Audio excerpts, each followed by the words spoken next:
LBSNAA का नाम लाल बहादुर शास्त्री के नाम पर इसीलिए रखा गया क्योंकि उनका जीवन और उनका नेतृत्व भारतीय सिविल सर्विसेज से जुड़े मूल्यों के साथ सीधे तौर पर जुड़ा हुआ था। यह एक सोच समझकर लिया गया इंस्टीट्यूशनल डिसीजन था, कोई सिंबॉलिक या इमोशनल ट्रिब्यूट नहीं। Lal Bahadur Shastri National Academy of Administration सिर्फ एक ट्रेनिंग कैंपस नहीं है। यहीं पर देश के फ्यूचर एडमिनिस्ट्रेटर्स यह सीखते हैं कि पावर का उपयोग किस तरह किया जाना चाहिए। यहाँ फोकस रहता है अथॉरिटी के साथ रिस्ट्रेंट पर, डिसीजन मेकिंग की जिम्मेदारी पर और पब्लिक सर्विस की स्पष्ट सीमाओं पर। इसी प्रक्रिया में यह तय होता है कि एक ऑफिसर सत्ता को कैसे संभालेगा। शुरुआती वर्षों में सिविल सर्विसेज ट्रेनिंग अलग-अलग एडमिनिस्ट्रेटिव नामों के तहत चलती रही। 1966 में लाल बहादुर शास्त्री के निधन के बाद गवर्नमेंट ऑफ इंडिया ने एकेडमी का नाम बदलने का निर्णय लिया। इसी बिंदु पर लाल बहादुर शास्त्री का चयन सामने आता है। यह चयन पॉपुलैरिटी पर नहीं बल्कि अलाइनमेंट पर आधारित था। उनका एडमिनिस्ट्रेटिव टेम्परामेंट सिविल सर्विसेज की प्रकृति से सीधे मेल खाता था। सबसे पहले उनकी ईमानदारी और पर्सनल रिस्ट्रेंट पर ध्यान जाता है। लाल बहादुर शास्त्री अपनी सिंप्लिसिटी और ऑनेस्टी के लिए जाने जाते थे। उन्होंने अथॉरिटी और प्रिविलेज के बीच की रेखा को हमेशा साफ रखा और सत्ता का उपयोग कभी पर्सनल लाभ के लिए नहीं किया।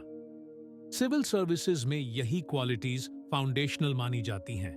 इसीलिए एकेडमी के नाम के लिए उनका नाम उपयुक्त माना गया। इसके बाद उनका एडमिनिस्ट्रेटिव अप्रोच स्पष्ट होता है। लाल बहादुर शास्त्री पब्लिक थिएट्रिक्स या मास इमेजरी पर निर्भर नहीं करते थे। उनका भरोसा इंस्टीट्यूशंस पर था, प्रोसीजर्स पर था और कलेक्टिव रिस्पॉन्सिबिलिटी पर था। सिविल सर्वेंट से भी यही अपेक्षा की जाती है कि वे सिस्टम के भीतर रहकर काम करें, न कि स्पॉटलाइट में। इसी सोच का व्यावहारिक रूप मॉरल अकाउंटेबिलिटी में दिखाई देता है। रेलवे मिनिस्टर रहते हुए एक बड़े ट्रेन एक्सीडेंट के बाद लाल बहादुर शास्त्री ने अपने पद से इस्तीफा दे दिया।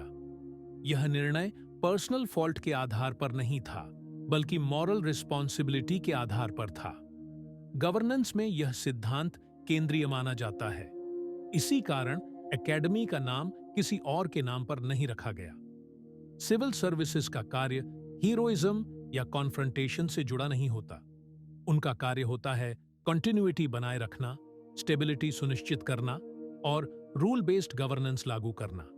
इसीलिए एकेडमी के नाम के लिए ऐसे व्यक्ति को चुना गया जो सत्ता को रिस्ट्रेंट और ह्यूमिलिटी के साथ संभाल सके। इसी क्रम में यह नाम आज भी प्रासंगिक बना हुआ है। जब कोई प्रोबेशनर एकेडमी में प्रवेश करता है तो एकेडमी का नाम उन एक्सपेक्टेशंस को रिफ्लेक्ट करता है जो सिविल सर्विसेज से जुड़ी होती हैं। इन एक्सपेक्टेशंस में अकाउंटेबिलिटी, डिसिप्लिन और सर्विस फर्स्ट अप्रोच शामिल हैं। LBSNAA का नाम किसी आदर्श को ऊंचा दिखाने के लिए नहीं रखा गया। यह नाम एक शांत याद दिलाने का काम करता है कि सत्ता में रहते हुए संयम, जिम्मेदारी और सेवा सबसे पहले आते हैं। ऐसी ही शांत कहानियों के लिए क्वाइट चैप्टर्स ऑफ इंडिया